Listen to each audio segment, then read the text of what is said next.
All right, guys, welcome back to the Lucky Pierres. Tonight we got another movie review for you. This one is from 2009. It is a movie called Pirate Radio, also known as The Boat That Rocked. All right, guys, The Boat That Rocked, Pirate Radio, whatever you want to call it. I will tell you the plot first. In the mid-1960s, the BBC plays little pop music. To the ire of conservative elements of the UK government, a pirate radio station operates on a ship off the coast, capturing half of the English audience. Fatherless young Carl, thrown out of school for smoking, is remanded by his elegant mother to the ship, where colorful men and a lesbian run the station. Which was... Wait, hold on. Every 2 weeks, women come on board. He falls for the station manager's niece. There's a feud for DJ primacy between an expatriate American and an English god. The midnight DJ says little. The early morning jock rarely appears. And back on shore, a government minister is implacable. I'm going to be honest. I got this from IMDb. I don't know what that word. How to say that word. But can he sink the ship and silence rock and roll? All I was going to say is, like, that's such a bizarre thing that, like, the mom was like, oh, you need to get your shit together, and just sends them on the ship of misfits. It is odd. And, like, even the characters in the thing are like, your mom sent you here to sort Seems like the worst idea. Yeah. Seems like poor mothering. But anyway, I'll pass it off to you guys. Who wants to go? I mean, tell me your first thoughts, you know? So, like, I just did it like I did the last time we did a review. Like, yeah. I had some notes that I took throughout the movie, and then, like... a big thing at the end. Okay. First of all, Pirate Radio is such a better title than The Boat That Rocked. Definitely. Yeah. So I mean, I'm sure there was some kind of stupid legal reason they changed the name, but awful choice. Yeah. I mean, some movies have different multiple names. You know what I'm saying? Yeah. Yeah. Philip Seymour Hoffman and Rhys Darby, I'm in right away. Yeah, 100%. And then supported by Nick Frost, January Jones, Chris O'Dowd, which I'd never remember his name, but he's in so much stuff. He's a funny guy. Even better. But then, like, so just 20 minutes in, they try pulling a rape. Absurd. I have that in my notes as well. Then the guy's rape, yeah. pimping out his own niece. Oh yeah, I'm sorry. Go ahead. The girl marrying him just to get on the boat for the other guy. Yeah. And then those are all insane. And then there's like some less crazy things, like broadcasting him losing his virginity live on the air. Yeah. And his mom banging everybody. Like, she's banged everybody on the boat. Oh, yeah, and she's one of whore. them is his dad. Yeah. And then, like, some of that stuff is excusable, like, in an absurd comedy like Austin Powers or something, but I feel like this isn't that. So, like, it's shocking that, like, they included some of that stuff. Like what? Like, the rape thing is insane to me. The wedding was, like, a weird music video. Like, when it cut to the fake wedding. Oh, yeah. Which you think is a real wedding. Yeah. And then it turns out she's like, no, I just want to fuck your partner, your boatmate. And then I put, maybe the full version I would have liked more. But I don't know if I would have wanted 3 full hours either. Like, did you know that there were multiple cuts of this movie? So the original is 3 hours long. The one in the UK that was called Pirate Radio was 2 hours and 15 minutes long. And then the one that we watched is the US version that's 1 hour and 55 minutes.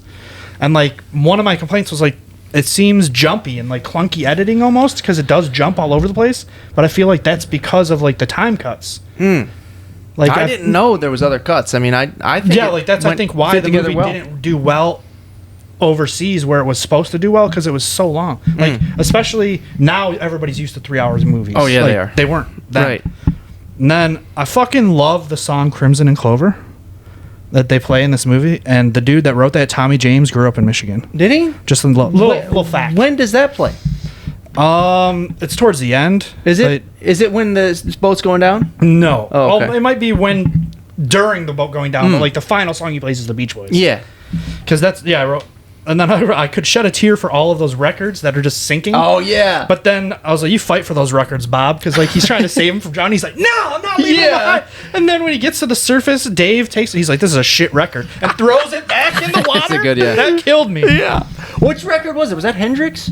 I don't I don't tell. think it was anything like... Yeah. Oh, relevant? No. No. Because that's like, what he was like. He's not a good He's like, he throws away. He's done that in multiple movies. Shaun of the Dead, throwing records. Yeah. This is terrible. It'd be great if that was his gimmick in movies. Yeah. music does rule, but I'm not sacrificing my life to play the fucking Beach Boys or anything else for that matter. Like Philip Seymour Hoffman was just like, yeah, I'm gonna die. Here's the Beach Boys. I love Like, that though. I mean, yeah, I get it, but like, I'm not dying to play the Beach Boys. Are you fucking kidding me? Then I have some quotes. The governments loathe people being free is such a sick quote. That was It in the is. very beginning of the movie. And then when the government's pissed, they're like, you see, that's the whole point of being the government. If you don't like something, you simply make a new law, and that makes it illegal. Right. And then, yeah, I was because you rated it in Letterboxd already before I watched it. Yeah. And I was like, surprised that you rated it so high, but like, I'm sure you're going to tell us why. So Yeah. I'll find out right in a second. Yeah. And then this is like the long paragraph. Those are just the notes throughout the movie, like in order. It's not based on reality, really. No, it's very Which fictionalized. which I get Yeah. in this instance, because we complain about that all the time when they say based on a true story. Yeah. But like this case, I totally get it, because reality would have been much duller. boring for Yeah. most people.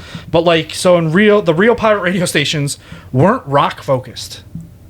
Like the fictional radio rock in the movie is closest to Radio Caroline, which is one of like the most fabled and storied of like the pirate radio I read stations. that, yeah. And there was also Radio Atlanta, Wonderful Radio London, Radio Invicta, Radio Such, Radio Essex, and Radio 270 were all ones that were like on repurposed rigs, like boats, like they were. Okay. Those are all ones that like in real life did it that Existed, way. yeah. Like there were a bunch of them. And then like Radio Caroline, which people think this is what it was based on, played as much Sinatra like as it did the Beatles. Oh wow. And their programming was all like middle of the road, like it wasn't extreme or like Yeah. in your face stuff. It gets the point across if it's more Yeah. just full blown rock. And then there was Rock a and roll. Texas-owned station, pirate radio station called Swinging Radio England, that was like closer in attitude and like spirit as this radio that one, station. yeah. But their format was like aggressively top 40 music, so like not Oh wow. Even older and, stuff. Yeah, Yeah. So like the actual pirate radios thing was like they weren't upset about what music the radio was playing. They were mad that it was controlled by the government and there were no commercials. So like you couldn't make money. Ah. So like it's not very pirate like to like the reason they were doing it is to fight for like corporate sponsorships so they could make money. Like they were mad that like Yeah. British radio you couldn't make money for what you were doing. Right.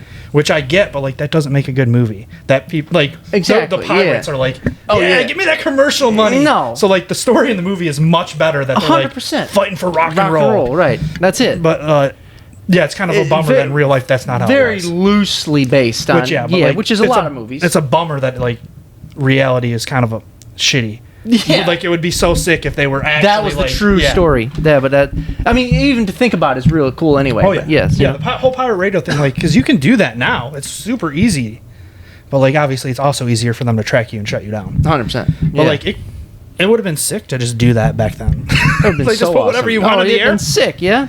And if you love music that much, then that's what you did, I guess. You know. But It's also crazy that they were just straight playing records because like a radio I station know. now they just push a button. yeah, well, this was '66. You know, I found almost all of the characters relatable or likable by the end of it. I love them all. You know, and for different reasons. I feel like some of it has to do with because you like the actors so much. I too. do love the like actors. Philip Seymour Hoffman and Nick Frost. Oh, I love them both. Like you know what I mean? Two of my like, favorite I feel actors. Like if yeah. other actors played that role, you wouldn't like it as much. That is true. You make a good Because point. But Seymour Hoffman is unbeatable in almost everything. everything, he's unbelievable. And Nick Frost, like is great. he's love that not man. like Philip Seymour Hoffman, but like the characters he plays, nobody else can 100%. nail those He's- characters. he's It's a impossible really- to like dislike and stuff. He's underrated as an actor, I believe. But yeah, like I said, the characters are so great. There's so many wacky characters, especially the Count, played by Philip Seymour Hoffman. He brings so much energy and like purpose to every role, and like a Dude, naturalness when they play chicken. that's hard to describe. Oh yeah, that chicken scene. Or like a realness. Yeah, a realness, and like it's Yeah, just makes it it's- believable. it is He crazy. makes it believable every Yeah. role. Yeah, like every role is somewhat similar just because it's him playing it. Like He brings little mannerisms, tendencies to every role, but Yeah. like different, and like he makes it so real and just awesome. But he's always somewhat crazy also. he is a little bit, but Clearly, yeah, he was in real life. He was rebellious. He had that rock and roll attitude, and you just root for him. You know, him and the crew. as they try and broadcast rock and roll to the people of the United Kingdom.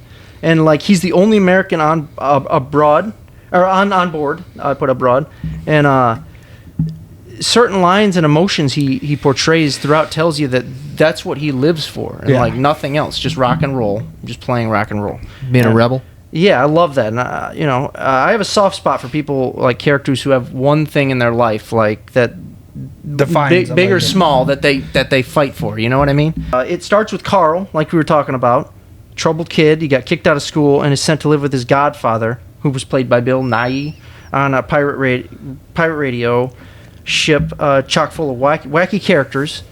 Rice, I think it's how he names Rhys Ifans. He plays a too cool for school, brash British radio god returning from a drug tour of America. Yeah. And Bill Nighy plays the manager of the station, who he like perfectly fits the role. He's like this rebellious old man who like still fits in with the kids. I do like him in that role. He's great, man. And then Nick Frost plays Dr. Dave. He's like a smart, suave, vulgar, over-the-top, ridiculous character,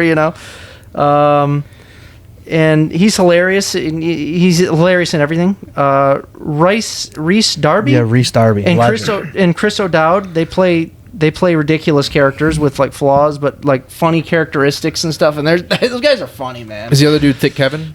No, the one of them was. I know one's the Nut, Angus the Nut. That's my boy. Yeah, Angus is Rhys Darby. Great, Yeah. man. And then the other one is the guy that gets married, and then that's Chris Gotcha. O'Dowd. Yeah. Okay.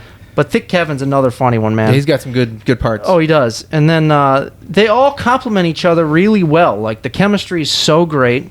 They all play a certain role that never really grows stale, not with me at least. And then Kenneth Branagh, or however you say his name, he plays the antagonist, and he's the guy that is trying to shut him down. He's great in this too. He's got some very funny moments. Yeah, he can play a smug, uptight prick really well. And when they're like celebrating it getting shut down. And then it goes he's like, back on. and he like takes their drinks away. Like he pours drinks for his wife and their guests, and then they're like, "Just kidding," and they start playing music again. He takes their drinks away. There's like 4 parts like that where he's like, "You're a piece of trash," actually. Like, I like the part when it's like playing on the radio, and then he finally like gets fed up. He's like, "Turn this off!" It's so funny. But yeah, he's great in it. His anger and like impatience with the pirate radio boat, and as he's trying to shut it down, grows throughout, and his outbursts are funny each time. Yeah, whether it was the cavalcade of fun characters, the great cast who gave amazing performances, or the fantastic soundtrack, or you can't fault the soundtrack, or the rebellious nature of the film. I adored like every second of it. I could watch this movie over and over. It's full of heart, soul, and laughter, and it's in large part due to the music in the movie. Although it's on the surface, it's a movie about music and the passion for rock and roll and keeping that alive. There are a lot of great subplots between like Carl and his dad Bob. That's a good one. Who we find out is his father. The rivalry connection between the Count and Gavin. That's great. it's good. Yeah, I love that. Then there are the even smaller subplots of like Felicity, the lesbian who finds love aboard the ship. Mark, who is an enigma and mysterious ladies' man. And then you got Thick Kevin, who is on the surface is dim-witted, but every now and then will say something like insightful. Yeah. You know what I mean? And then each subplot reveals who each character truly is. That's what is it? He says something like, he's like, maybe I'm not Thick Kevin, maybe I'm Smart Kevin. He dresses up as the Easter Bunny for Christmas. Like, Yeah. you're a bunny. This is Christmas. Yeah. Oh, I am thick, aren't I? Yeah, each subplot reveals who each character is, and they all end up being different and entertaining in different ways. And another thing I like about this movie is it captures the era really well. With it, I like how it was cutting away to the people dancing and stuff like that to the radio. Yeah. You know what I mean? Like, yeah, kids in their rooms, or like kids together in dorm People rooms working and stuff. and it just shows like all the people that hear it Yeah, and the listen to people's the radio. that lives that it affected.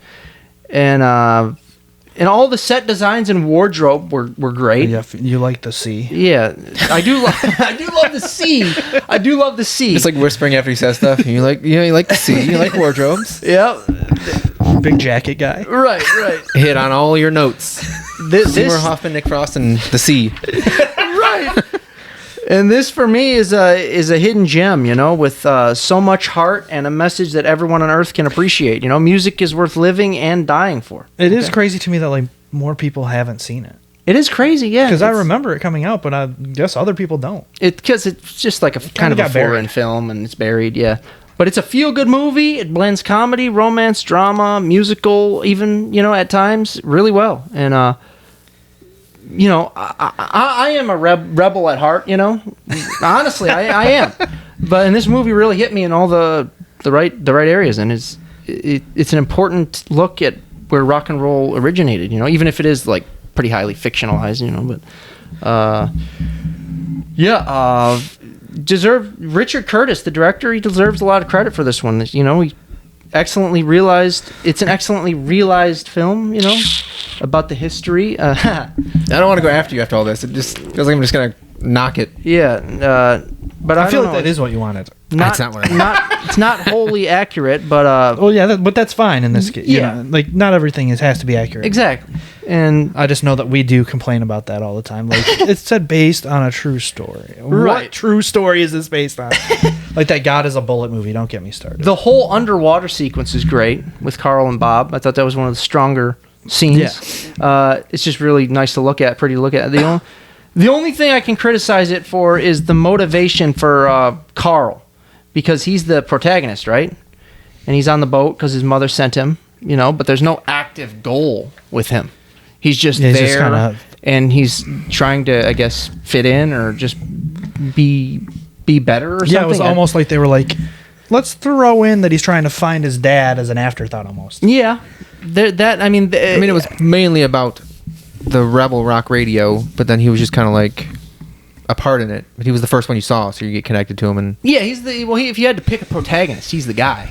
They all have their own storylines, though. Huh? They all have their own storylines and different stuff you connect to. Yeah.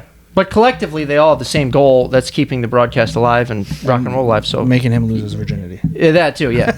I mean, it is a love story at its core, but, you know, with that one chick. But I don't know, just a really fun movie. I enjoyed the hell out of it. I love the characters, and I'd watch it again and again. It never gets old to me. What do you think, Joe?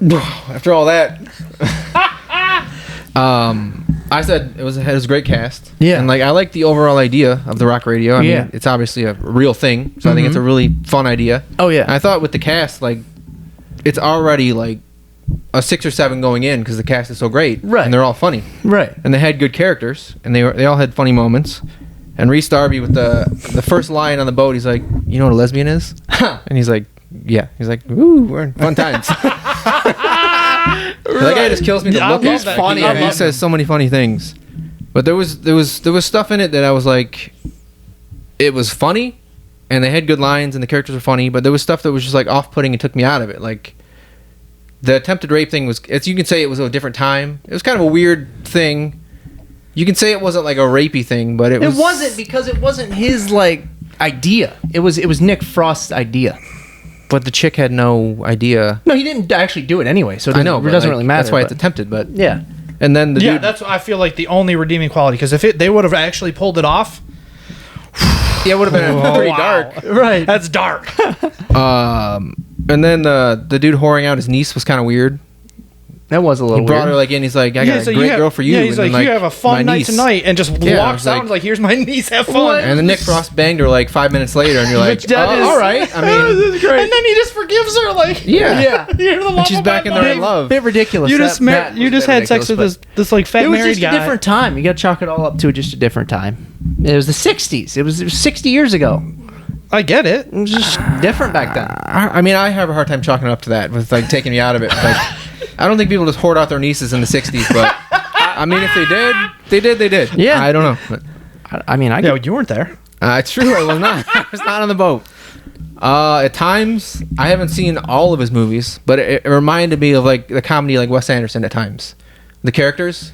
Really? Like, I get what you're saying. Like, it's not like over the top vulgar hilarity, but just like quirky stuff they would do and say. Yeah, like the set wasn't Wes Anderson, but like the characters, I get what you're saying. Yeah, there's just a mix of odd characters. Okay, yeah. And then like some of the stuff, especially like Kevin would do, be like in the room while they're making out and be like, Kevin, get out of here. Like, I can see like you. Rushmore, right. not like his like Asteroid City. Right. For me, I thought like like I said, the cast was great. And I thought the script and the director, like, with a great director and script, it could have been like an 8 or 9 for me. Because I think with that cast, it's tough to miss. Yeah. With that idea and cast, and it did have great stuff in it. Yeah. Like, you get connected to the characters, and Seymour Hoffman's awesome, and you want him to succeed, and Right. you want the Hitler dude to fail, because he reminded me of Hitler a lot. Like, the way he Yeah, he acted did. was like so Gestapo. single-minded. I have to take this boat Dude, down. when he fucking makes fun of that kid's hair in the meeting, Oh You yeah, have to change the law. right. to make your haircut illegal. He's like, who doesn't like my hair? He's like, nobody likes your hair. yeah. That dude was definitely funny. The way he would flip back and forth on his twat, like his assistant. Yeah, that's a great I name. really Be like, it. you did a Twat. great job. And like, pat him on the back and be like, twat, you're fired. You're garbage. Within like seconds. And then I had that. I don't know if you guys noticed. His wife was literally the strangest human I've ever seen. Strangest looking human I've ever seen in my life. I might be pushing it. You kidding me? Look at her face. I'll It put looked her up like on one the of those, screen. like a Picasso picture where like the pieces did not. I swear to God. I tried to find her on IMDb. I couldn't find a picture. Really? There's probably not a picture of her. I'll put her up on the screen. Did you guys not notice her face? I didn't notice. I mean, as distracting to me as It was unbelievable how strange she looked. unbelievable. It was so long and skinny and just Picasso. That's the last note I had. Honestly. That took me out of it. I thought the ending was like a bit on the nose, like with the sinking and then him being alive and everyone celebrating, and even Nick Frost had a creepy moment in that moment when he went on the boat with like the schoolgirls and he's like bit his lip. Like, they're like 15, bro. That's just his character. Yeah, I know, but like they're all just, you're supposed to cheer for like sleazebag creeps the whole time. Or like, Different time. yeah, you keep saying that. Yeah. It was. Different time. It is a fun movie. There's just stuff that threw me throughout. I did enjoy it, but there's just stuff that I was like, it could have been, you could have left this out. And like Shaw said, the editing, we talked about the editing was weird. Where, I like, enjoyed you couldn't it. get like I do attached feel like- to like certain scenes because the editing was so quick. I do feel like it's partially because like we went in thinking like with that cast and the premise, it was going to be a certain thing, and it really To a point. wasn't. To a point, So I but feel like that's part of our issue with it. But if we both notice the editing right away and we're like, this is kind of choppy, like, but like you said, it was supposed to be 3 hours and I they feel cut like it. So I feel I like didn't think that at all. I thought it was smooth. yeah, That's just my personal thoughts, but different strokes for different folks. yeah, movies are subjective. You know? So we all see different stuff. Yeah. Okay. So then ratings. You got to show a picture of that wife because she I will. is- I will show her. it's insane. I personally gave insane. it a 9. Loved it. I gave it a 6.5, but like 6 out of just cast, like alone. Oh yeah. I was like, and I just thought the script could have been so much better. And if it was so much better, even a little better, I would give it like 7, 8. That's crazy. I thought the characters are great, But there was just the moments story's good. where I was like, that was kind of weird. yeah, it was the same for me. It was between a 6 and a 6.5, and I'll give it a 6.5. Yeah. Just because like I understand like it was a different time or whatever, but like I feel like as an almost 40-year-old man, I have a way different view than like me watching this as like in my 20s. I would have been like, this is fucking hilarious. But like those couple of scenes, I was just like, I can't anymore be like, yeah, this is Like which scenes? like the rape thing, dude. I was shocked. Like I was honestly like, I Even cannot that- believe. I mean, it was rough, but I could move past that for the most part. But the niece part, I was like, that's just like Those are kinda the two weird. big Like, parts. When he said, "I got a great chick for you to have a great evening," I was like, "Okay." Well, and he's like, then he "My brought his niece, niece, and I'm like, "Whoa!" Well, Like, that's his godfather, so he's looking out for this kid too. He's like, that's it's his almost niece, though. He's basically saying, "My niece is gonna bang you." Like, think of how weird that is. He set him up. He's like almost like a son to him, you know. So It's just it is weird. It's just weird to me. I didn't think it was that odd, but And then Nick Frost banged her 2 seconds later, so also weird. yeah. But anyway, Yeah, she was just there to fuck. Basically, final recommendation: would you guys say see it ASAP, watch it whenever, or skip it? I'd say watch it whenever. Yeah, I'd say watch it whenever. I It would- definitely has some fun moments and great cast. Yeah. Yeah, Okay. So I mean, this just one, based on the cast alone, you should watch it. yeah. So this one is a watch it whenever. I feel like because if it was different, like setup or different actors, maybe even like I wouldn't have had as high of like a expectation of like the fact that it's like Philip Seymour Hoffman and like all the other like actors we mentioned, it would just seem like an odd choice to have some of those scenes. It's just for me, it was just a weird one where like I really thought I should be really into this because it's his funny, pretty great people and funny, but it just something was off. I wasn't into it. It's crazy. I don't things get missed it for me. Yeah, I don't get it. But yeah, we disagree on this one. But anyway, yeah, check that one out. That's our review for Pirate Radio, guys. And we will talk to you very, very soon.